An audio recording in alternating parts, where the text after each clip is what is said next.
Hi, welcome to Manas Sheila YouTube channel. Before we start, kindly subscribe to my YouTube channel. Thank you. Let's start the video. If you haven't watched the previous video, I'll link it in the description box, or you can click here. Chapter 1. Walpurgis. Walpurgis.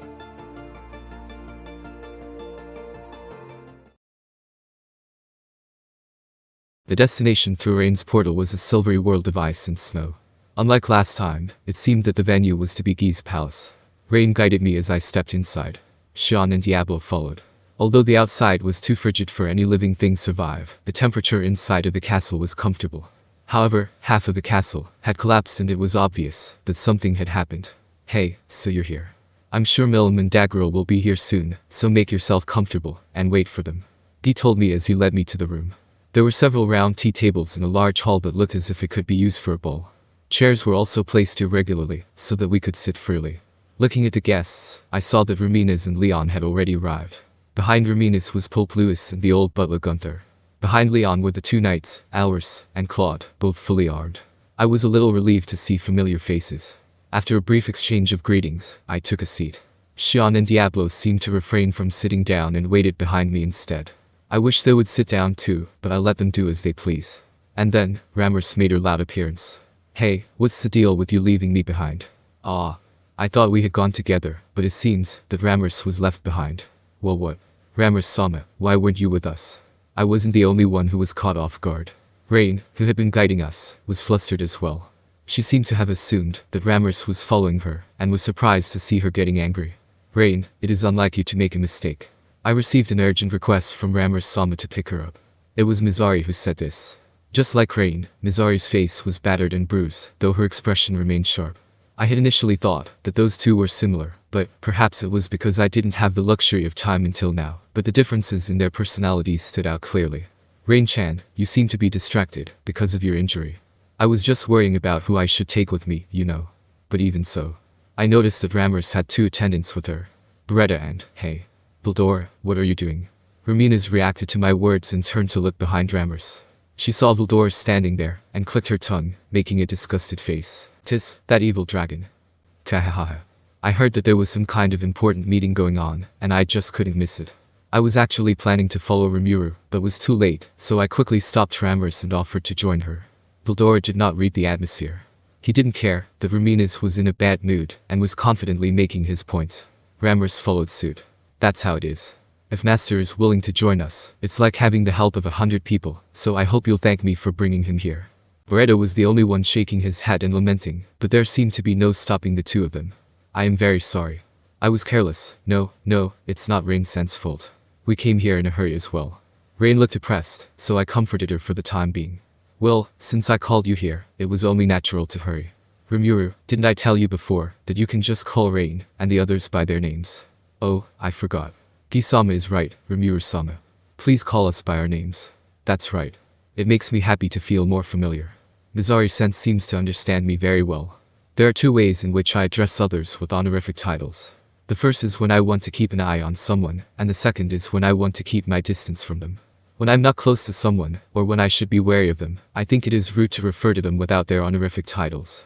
It's also partly because I don't want to be disliked, and partly a calculation so as not to antagonize them. On the other hand, when I get close to someone, I naturally call them by his or her name. There are a few people like Karuna-san or Trainee-san, who for some reason make me want to use the san honorific, but those people are exceptions. Putting those thoughts aside, at this time, more voices from some unexpected people were heard. Rimuru, you've been calling me by my name too, so it's probably a little late for that. That's right. You're so brazen, I don't think that you can fix it now. Ramirez and Leon. I was convinced that they were right. All right then. In that case, I'll just call you all by name from now on. I said so, and accepted Guy's and everyone's offer. Mizari and Rain went out to meet Milim and Daggerel.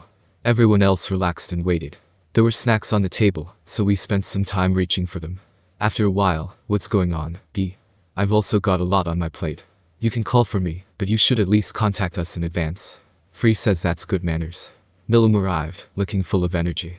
She was still as noisy as ever, which was very typical of Milim. Is that so, Free? Well, yes. Gi-sama. Free, as I was saying to Rimuru, no honorifics please. The same with Carrion and you guys there. Any of you in this room deserve it. Oh, Gi just said something I didn't expect, I am convinced too. Everyone in this room is strong. If I had to choose, I'd say that Leon's followers were inferior in terms of magical quantity, but their skills still seem to be quite good. On top of that, Free-san had awakened into a true demon lord, and had reached the million class. It was unknown how strong she had become, but she was not someone to be mocked as a mere subordinate. As if she was aware of this, Free-san nodded. Oh, thank you. I'll freely call you as such, then. Free-san responded, looking around Gi's castle. Carrion followed suit, addressing Gi in a dignified manner. I've never been good with honorifics, so it's nice of you to say so. So, Gi, what kind of business did you call us in for today? Like Free-san, Carrion was also in the millions class. He had always had the aura of a king from the start, so his irreverent attitude felt forgivable. When our eyes met, he greeted me with one hand raised in the air. Gi responded to Carrion with a wry smile. Well, wait just a minute. Daggerel will be here soon, so we can talk then. But still, I'm surprised. Not only Carrion, but Free has awakened as well. Well, one would notice. I had heard it from the reports, but after seeing him in person, I can tell that he's become far stronger than before. Thanks to you. Perhaps it's exactly as Milim calculated, but this war has helped me overcome my limitations as a harpy. Free-san smiled, and Gi nodded in satisfaction saying, that's what it means, to climb to the top. Well, I guess I'm the same way. I was able to get rid of the shame of the beastman, and I guess it's not all bad to play along with Milim's schemes. Carrion laughed out loud. What? I don't know what you're talking about. Meh, don't try to hide it, Milim. You must have thought that, if we remain weak, we die in future battles, right? That's why you gave us the chance to fight the humans. That's right. If this is the world Rimuru don't know once, we wouldn't have been able to get the souls needed to awaken. Perhaps this was your last chance. That ain't right. Is that so? I don't know. Stop talking nonsense, and just sit down. Milim's attitude as she shouted was, by all appearances, one of embarrassment. So that's what she was trying to do, I thought to myself. But that's beside the point. Free-san. You don't have to address me by Dono or any other honorific title. I was trying to make a point, but Free-san snickered at me. Rejected. You are a friend of Milim-chan, our master, so you should be respected as well. No, but you call Milim so informally too. I don't find that very convincing. If that's the case, also, you've been referring to me with San as well. Can you stop that? I got caught in my own line of questioning. Free-san's request was a difficult hurdle for me. Carrion is one thing, but I don't feel comfortable calling out to Free-san so casually. How do I put it? Is it the aura that I'm not good with? Whenever I am in front of a beautiful woman, I feel debilitated. Milim is a child, and Ramina's is a beautiful young girl, so it's safe. If they had been more mature, I might have had a little trouble reacting. If the person was as disappointing as Shion though, the hurdle would be instantly lowered, and I would be fine. Ahahaha. Rimuru, so you're not good with adult beauties, huh? He saw through me. That's good. Whenever I need to ask you for something, I'll just take the form of a beautiful woman. I don't need that kind of attention. If I know that it's you, I wouldn't be happy about it. I was so annoyed that I lost all my tension. That's why I completely ignored Gi's words, and spilled out my true feelings. Fufu, of course. After all, Rimuru-sama has a beautiful secretary like me. Wait, you going to say that about yourself? Fufu. Gi, you're being a bit presumptuous, if you think that Rimuru-sama would be interested in you. In the first place, I can easily learn to transform myself into a woman, and if Rimuru-sama wants me to, I don't want you to, so this conversation is over. Diablo was more dangerous than Shion. He was about to say something crazy, if left him alone, so I swiftly ended the conversation. Seriously, my subordinates are so much trouble. I regretted for a moment that I didn't bring Benimaru with me instead. Meanwhile, Daggerel had also arrived. He didn't bring any companions, but even by himself he looked very intimidating. Oh, man, it's a hell of a mess. Could it be that this meeting is really serious? That was the first thing Daggerel said as he sat down on the large chair that Rain guided him to. It was interesting, because the chair looked distorted, even though it was made of massive stone. In any case, no one had mentioned it, but I still noticed it. No, everyone had definitely noticed it. There was also a big crack running through walls of this hall. Just by looking at it, it was obvious that something had happened. Because I knew that it would be very troublesome, I had been diverting the topic to avoid facing the reality. It was an escape, to avoid getting involved in the situation, but now that everyone was here, there seemed to be no choice but to get down to business. Well, things have gotten a little complicated. For once, I seriously want to borrow everyone's wisdom. Ho, that's a pretty big deal, coming from you. Gi nodded, and Daggerel turned serious. He must have read the situation, and decided that things seemed seriously troublesome.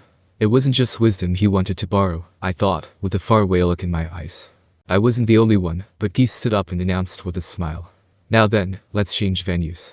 Let us have an important discussion with our highly cooperative octagram. First, cooperative. Don't sleep talk, I almost muttered to myself.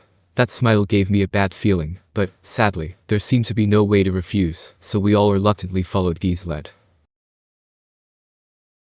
The venue was a hall with a round table that seemed to be isolated from the outside world. The fact that drinks had already been prepared for us was quite impressive. Guy sat at the top, and I sat opposite of him. From my point of view, Millum was on Guy's right and Ramrus was on his left. To my right was Leon. Between Millum and Leon was Ramirez, and on the other side was Dagrul. Ramrus's chair was small, but the seat was higher than the top of the round table. And since Dagrul's chair was several times heavier than usual, the arrangement was well balanced. As soon as I sat down, it was obvious that there was an empty seat between me and Dagrul. By the way, I don't see Dino, do we have to wait for him? Dagrul asked the obvious question. The other demon lords seemed to be curious as well, and their eyes focused on Guy. Ah, that's right. Guy looked at me. I immediately had the feeling that he was aiming towards me. Rimuru-kun. Guy seemed to know about Dino's betrayal after all. I didn't know what kind of an information network he had, but the fact that he was talking to me suggested that he had a grasp of the situation to some extent. Yes. You want me to explain, right? Dino was a traitor. That is all. Too brief. Be more polite and detailed. Damn, it can't be helped, it was useless to resist any further, so I gave up and decided to explain. I told them that Dino, who was staying in our country, betrayed us and turned to the enemy's side. However, I did not hide the fact that it was probably due to the influence of Michael's ultimate dominion, regardless of his intentions. Dino changed sides, Dagrul muttered to himself as he finished listening to my story. Dagrul, who was a good friend of his, must have had some thoughts on the matter. Even though he's changed sides, it seems like he's still in control. I haven't confirmed his intentions, though. Michael, was it? Are you trying to tell me that a mere skill has a will of its own? Oh, so Guy didn't know why Dino betrayed him either. That's right. There's no doubt about it. At this point, he's developed an ego, and has taken over Rudra's body, acting as Michael. Because I also have a partner, Seal-san, we have the best evidence of that. Wait, Rimuru. Did you say that the ultimate dominion affects the skills of the angelic system? Then the question is, how do you tell the difference between angelic and demonic, when the concepts are so vague? Oh, Ramirez made a good point. That's what I was wondering as well. Just as I was thinking that, Guy stood up. I'll explain it to you. Then Guy started talking about skills in surprising detail. It seemed like a huge secret, a secret about the way the world worked, but he was generous enough to share it with us. According to him, the laws of this world were established by Veldanava, but it seems that anyone with the right administrative power can influence those laws. Even if you don't have that power, you can still rewrite the laws to some extent, by intervening with your wish and magicules. In other words, this was the concept of magic, a kind of power. A skill is something that has been systematized to a certain extent, so that it can influence these laws. Skills that reside in the soul of the strong-willed, and are activated by their pure energy. That is the ultimate skill of the angelic system created by Veldanava, and among them are the 7 powers called the virtues. When I fought Veldanava, he had many powers, but after the world was stabilized, he left only the strongest one, the Justice King, and gave some of them away, releasing all that remained into the world. As a result, those powers were taken into the circle of reincarnation, and appeared in the world in the form of qualified and strong souls. However, the ultimate skills were too strong, and were restricted to the unique level. They can be scattered among various skills, or become a virtue-type unique skill, while retaining a certain amount of authority. I felt like the virtue skill system was in contrast to the deadly sin skill system. In other words, there was the virtuous system and sinful system, or the angelic system and the demonic system. But, well, from the way Guy was talking now, it seemed like there were not 7 ultimate skills in the virtue system. The Wisdom King, Raphael, I got was also an evolution from Great Sage, and it seemed to have nothing to do with virtue. I'm a simple guy, so I was convinced by Guy's explanation, but Ramirez asked a question again, as if there was nothing to hide. Guy, if you know something, tell me. Are there 7 angelic system skills in total? And what are their powers? Now that you mention it, I was curious about that too. Of course, the other demon lords seem to be feeling the same way. Ha, you're all united like never before. Alright then, I'll tell you. First, the 7 virtues of the angelic system. Guy was very knowledgeable. The 7 virtuous powers that Veldanava was said to have possessed. According to Guy's description, ultimate skill Justice King, Michael, its command is mental control itself. The strongest power specialized in the chain of command with a real absolute defense like the castle guard. Ultimate skill Knowledge King, Raphael, the power to manage the laws of the world, specializing in support. Ultimate skill Covenant King, Uriel, a power that specializes in spatial management and is used for the management of all events. Ultimate skill Hulk King, Serial, the source of life, and the power to manage the circle of reincarnation. Ultimate skill Purity King, Metatron, the power to sort out all mixed laws, prevent interference, and select pure energy. Ultimate skill Charity King, Rigel, the power to provide support and amplification to others. It has been given to Valgrand. Ultimate skill Patience King, Gabriel, the power to fix the status and respond to unforeseen circumstances. It has been given to Velzard. That's how it was. To tell you the truth, I was surprised to find out more than expected. That is the breakdown of his skills, but only 3 of them are known to exist at this time. Veldanava gave his Justice King, Michael, to Rudra, so he got his Covenant King, Uriel, back in return. That is the one that Rudra acquired and made ultimate. There probably would have been some changes in performance.